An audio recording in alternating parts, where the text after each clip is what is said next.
You asked the question, is cancer an infection?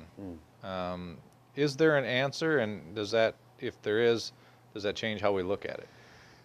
It's a very good question. We know that some cancers are caused by infections. Much of the stomach cancer is caused by Helicobacter pylori. It's a pathogen in the stomach, and when it becomes invasive, it can cause cancer.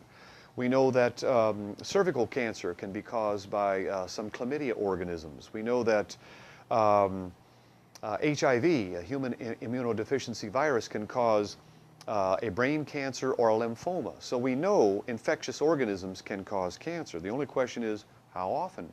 Is it 100% of cancers? Is it 10%? We don't know. And we don't really research that because instead of asking the question, why did this cancer end up here? The bulk of our research, the National Institutes of Health spends roughly $80 billion of US dollars to try and find out how can we clobber this thing. We never ask, how did it get there? Can we change its mind? Can we reverse cancer?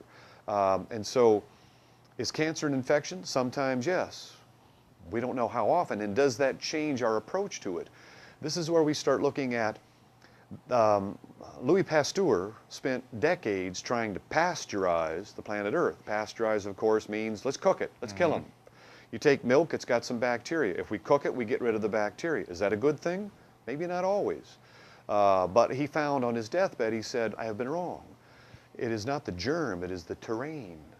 And so whether it's a cancer cell or an infectious organism, the most important thing is the terrain, which is our body.